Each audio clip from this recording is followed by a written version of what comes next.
नमस्कार, मी शब्दयोद्धा कोमल. मंडळी, मुख्यमंत्री असताना शरद पवारांच्या एका खोट्या स्टेटमेंटमुळे अख्खी मुंबई वाचली होती. तुम्ही म्हणाल, हे कसं शक्य आहे बरं? संविधानिक पदावर बसलेल्या माणसानं खोटं बोलणं हे कितपत योग्य आहे?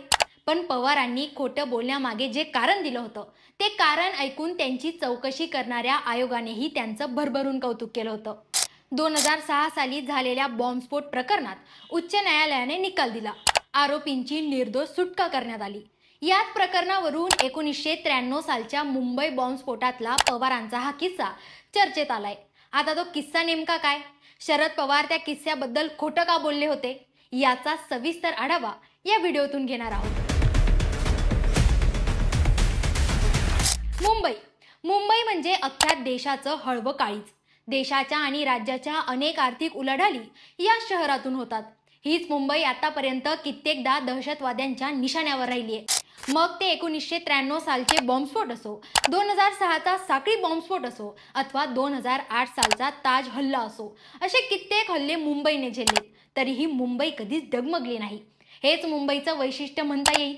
याच मुंबईने आजपासून 32 वर्षांपूर्वी म्हणजे 12 मार्च 1993 ला 11 बॉम्बस्फोट पाहिलेत, ज्यात 250हून अधिक लोकांनी जीव गमावला, तर 1500 पेक्षा जास्त लोक गंभीर जखमी झालेत. हे स्फोट घडले त्यावेळी राज्यात काँग्रेसचं सरकार होतं. मुंबईतल्या दंगलीनंतर शरद पवारांनी केंद्रीय संरक्षण मंत्री पदाला रामराम ठोकला होता आणि त्यांनी पुन्हा महाराष्ट्राच्या मुख्यमंत्रीपदाची धुरा सांभाळली होती. राज्याची सूत्र हाती घेऊन पवारांना केवळ 6 दिवस झाली होती आणि अशातच हा भीषण बॉम्बस्फोट घडला होता.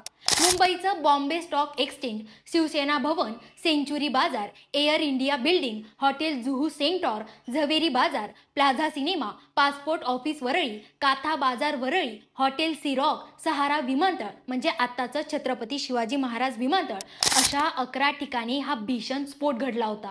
त्या दिवशी मुंबईत नेमकं काय घडलं याबद्दल खुद्द शरद पवारांनी आपल्या लोक माझे सांगती या पुस्तकात लिहून ठेवलंय. बॉम्बस्फोट घडले त्यावेळी शरद पवार मंत्रालयाच्या 6व्या मजल्यावर मुख्यमंत्री कार्यालयात होते. त्यांना स्फोटाचा भीषण आवाज आला आणि त्यानंतर एकच आक्रोश आणि किंकाळ्या ऐकायला मिळाल्या. मुंबईवर खूप मोठं संकट चालून आलं होतं हे पवारांना कळून चुकलं होतं. इतक्यात त्यांना तत्कालीन पोलीस आयुक्त अमरजीत सिंग सामरा यांनी कॉल केला आणि त्यांनी शरद पवारांना बॉम्बस्फोटबद्दल माहिती दिली. ज्या ठिकाणी बॉम्बस्फोट झाले ते 11 ठिकाणं हिंदू बहुल होते. मुंबईत आणि राज्यात हिंदू मुस्लिम द्वेष पसरावा या हेतूने जाणीवपूर्वक हिंदू बहुल भागांना अतिरेक्यांनी टार्गेट केलं होतं. पवारांनी तत्काळ परिस्थितीचं गांभीर्य ओळखलं आणि त्यांनी लागलीच डॉक्टर APJ अब्दुल कलाम यांना फोन केला.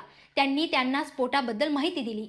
पवारांनी दिलेली माहिती ऐकून या स्फोटात RDXचा वापर झाला आहे असं अब्दुल कलाम यांनी पवारांना सांगितलं. हे RDX केवळ देहू रोड आणि कराचीत बनतं हेही कलामांनी पवारांना सांगितलं. शरद पवारांनी लागलीच देहू रोड येथील दारू गोळा कारखान्यात चौकशी केली, पण तिथं गेल्या 2 वर्षात RDX बनलंच नाही अशी माहिती मिळाली. अर्थातच RDX कराचीतून म्हणजे पाकिस्तानातून आल्याचं स्पष्ट झालं होतं. पवारांनी यामागचा कट ओळखला आणि परिस्थितीला हाताळत ते दूरदर्शन आणि आकाशवाणीवरून लाईव्ह गेले. माहिती देताना पवारांनी 11 ऐवजी 12 ठिकाणी बॉम्बस्फोट झाल्याची माहिती लोकांना दिली. मस्जिद बंदर हे 12वं ठिकाण पवारांनी त्यात ऍड केलं होतं. मुंबईतला हा भाग आजही मुस्लिम बहुल आहे. मस्जिद बंदरमध्ये स्फोट झाला नव्हता, तरीही पवारांनी आकाशवाणी आणि दूरदर्शनवरून लोकांना खोटी माहिती दिली होती. यामागचं कारणही खुद्द शरद पवारांनी आपल्या आत्मचरित्रात सांगितलं आहे. मी स्फोटाची माहिती देत असताना बॉम्बस्फोट 11 ठिकाणी झाले असून सुद्धा 12 ठिकाणी झाल्याचं आवर्जून मी सांगितलं होतं. सर्व बॉम्बस्फोट हिंदू बहुल भागात झाले होते, परंतु कोणतीही जातीय अनुचित प्रक्रिया उमटू नये म्हणून मी मस्जिद बंदर या मुस्लिम भागातही स्फोट झाल्याचं सांगितलं.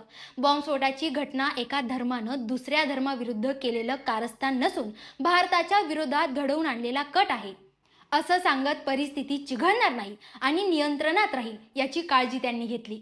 पवारांच्या या समयसूचकतेमुळे बॉम्बस्फोटानंतर मुंबईत कुठलाही अनुचित प्रकार घडला नाही. यात केवळ हिंदू भागातच बॉम्बस्फोट घडले हे लपवून शरद पवारांनी दहशतवाद्यांचा डाव उधळूनच लावला.